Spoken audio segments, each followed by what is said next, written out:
Jasmine moved into the old William house with hopes of starting anew. The house, a grand relic of the past with its ornate woodwork and tall, looming structure, seemed like the perfect place to escape the chaos of her life. A life that had been unraveling ever since her diagnosis schizophrenia. The whispers, the hallucinations, the paranoia, they had become her constant companions. Her therapist had suggested a change of scenery, and when she found the listing for the house, it felt like fate. Nestled on the outskirts of a small town, it offered solitude and a chance to confront her demons without the prying eyes of the city. Jasmine arrived with boxes of her belongings and a flicker of hope. From the moment she stepped inside, the house felt different, not in an ominous way, but in a way that spoke of history and secrets. The floors creaked beneath her feet, and the air was thick with the scent of aged wood and must. She decided to explore, hoping to familiarize herself with her new sanctuary.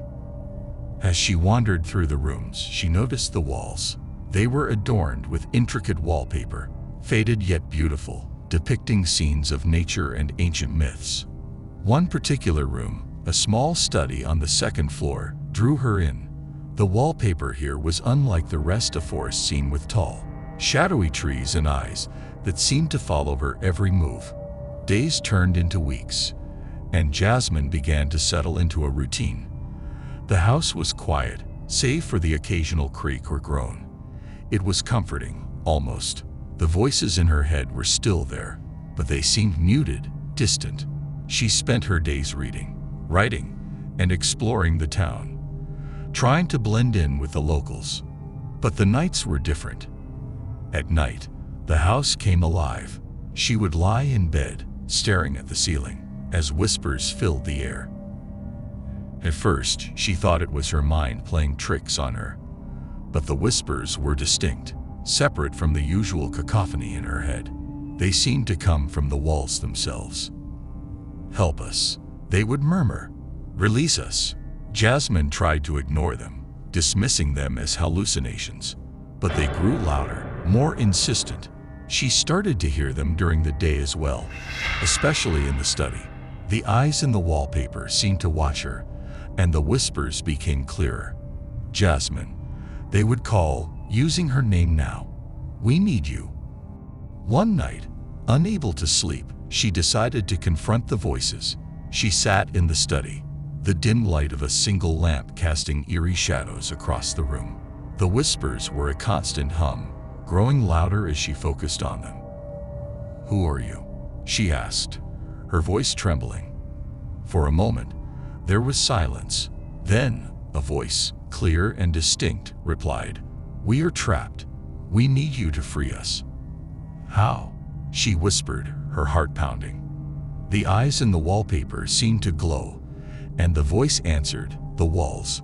They hold our souls. You must break the walls." Jasmine stood, staring at the wallpaper. She felt a strange compulsion, need to obey. She grabbed a nearby chair and, with all her strength, slammed it against the wall. The wallpaper tore, revealing the old plaster beneath. She continued, smashing and tearing until a hole appeared. From the hole, a cold, unnatural wind blew, and she heard the voices more clearly now, crying out in relief and despair. She reached into the hole, her fingers brushing against something cold and metallic. She pulled it out, a small, ornate box, covered in strange symbols. The whispers grew frantic. "Put it," they cried. "Free us." Jasmine hesitated, but the compulsion was too strong. She opened the box, and a dark, swirling mist erupted from it, filling the room. The whispers turned to screams, and she felt a surge of fear and regret. The mist coalesced into shapes, faces twisted in agony, eyes filled with torment. They swirled around her, their screams piercing her mind. She tried to close the box, but it was too late. The mist engulfed her, and she felt their pain, their suffering. "Why did you do this?" she screamed, her voice lost in the cacophony. "We were trapped," they answered, their voices merging into one. "And now you are too." The mist invaded her mind, her body, and she felt herself being pulled into the darkness. She tried to fight, but it was futile. The last thing she saw was the eyes in the wallpaper, watching her with a strange, malevolent satisfaction. When the townsfolk found the house months later, they discovered it abandoned. The study was in disarray, the walls torn and broken, and in the center of the room, they found the box, closed and silent. No one dared to open it, but they felt a presence, a lingering darkness that seemed to watch them. The house remained empty, a place of whispered legends and ghost stories, and somewhere within its walls, Jasmine's voice joined the others. A whisper in the darkness, forever trapped, forever haunted. Years passed, and the house became a legend, a place children dared each other to enter on dark, moonless nights, but none who ventured inside ever stayed long. The whispers were always there, calling, pleading, warning. And the box remained, waiting for the next soul brave or foolish enough to open it. For the house was alive, and its whispers were never ending. Testament to the horrors that lay within and the souls it had claimed.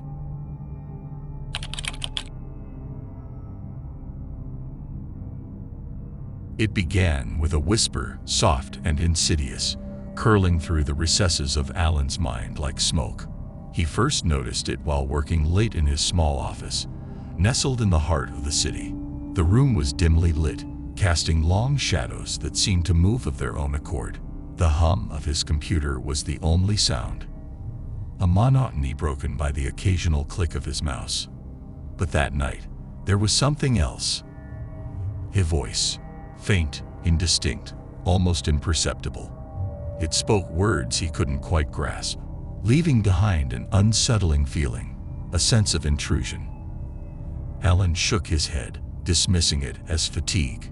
He rubbed his eyes and focused back on the screen, unaware that this was only the beginning. Over the next few days, the whisper grew louder. It began to articulate, forming coherent thoughts that weren't his own. It suggested small things at first, taking a different route to work, buying a certain brand of coffee, wearing a particular shirt. Alan followed these suggestions without much thought, chalking them up to whims or subconscious decisions.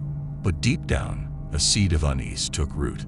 The voice became a constant presence, no longer confined to whispers. It spoke to him throughout the day, a ceaseless murmur in the back of his mind. It commented on everything he did, offering opinions, advice, and sometimes outright commands. Alan tried to ignore it, but it was persistent, and soon he found himself unable to resist its influence. One night, the voice woke him from a deep sleep. "Get up," it urged, insistent and unyielding. Alan's body obeyed before his mind had fully registered what was happening. He rose from his bed, moved to the window, and looked out into the dark, silent street. The voice was clearer now, no longer a mere whisper but a distinct, commanding presence. "Walk," it said. Alan left his apartment, descending the stairs in a trance-like state. The city was eerily quiet, the usual bustle replaced by an unsettling stillness. He walked for what felt like hours, guided by the voice, until he reached an old, abandoned building on the outskirts of town. The place was decrepit, a skeleton of its former self, with broken windows and crumbling walls. Alan hesitated at the entrance, but the voice was relentless. "Go inside." He stepped over the threshold, the darkness swallowing him. Inside, the air was thick with dust and decay. Alan's footsteps echoed through the empty halls, the sound magnified in the oppressive silence. The voice led him deeper into the building, down a flight of stairs into the basement.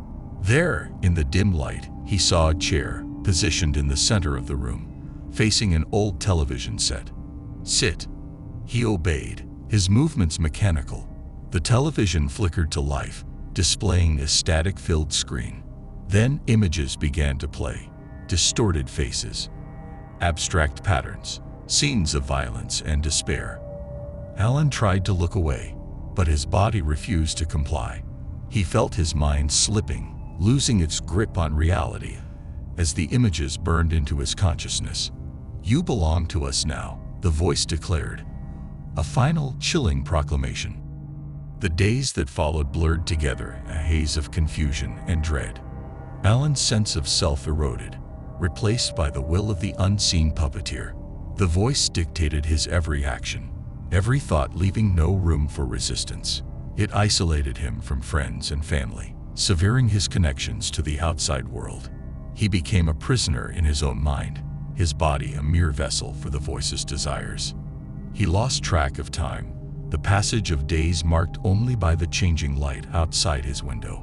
His world shrank to the confines of his apartment, the only interactions those dictated by the voice. It was a relentless presence, a dark companion that never slept. Alan's sanity frayed, his mind splintering under the constant pressure. One evening, the voice pushed him to the brink. It ordered him to the roof of his building, to the edge of the precipice. Alan stood there, the city sprawled out below him, lights twinkling like distant stars. The wind whipped around him, cold and unforgiving. "Jump," the voice commanded. Alan teetered on the edge, his heart pounding in his chest. Fear surged through him, a last vestige of his humanity fighting against the darkness.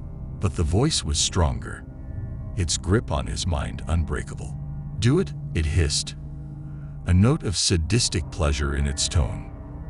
As he leaned forward, ready to surrender to the void, a spark of defiance flared within him, summoning every ounce of willpower.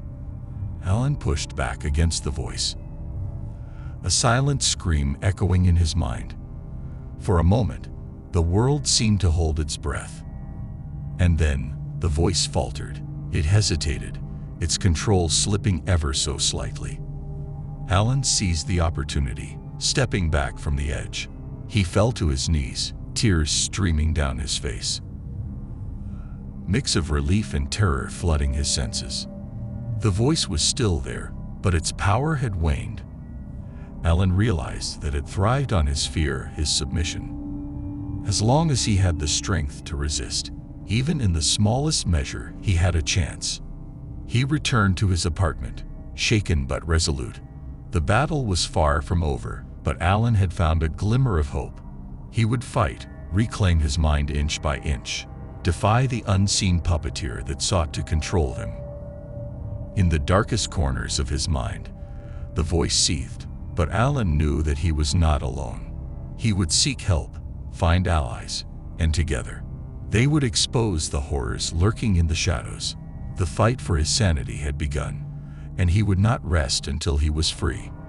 Months passed, and Alan's life slowly regained a semblance of normalcy. He joined a support group for victims of psychological manipulation, finding solace in shared experiences. Therapy helped him rebuild his mental defenses, and the voice, once omnipotent, faded into a distant memory.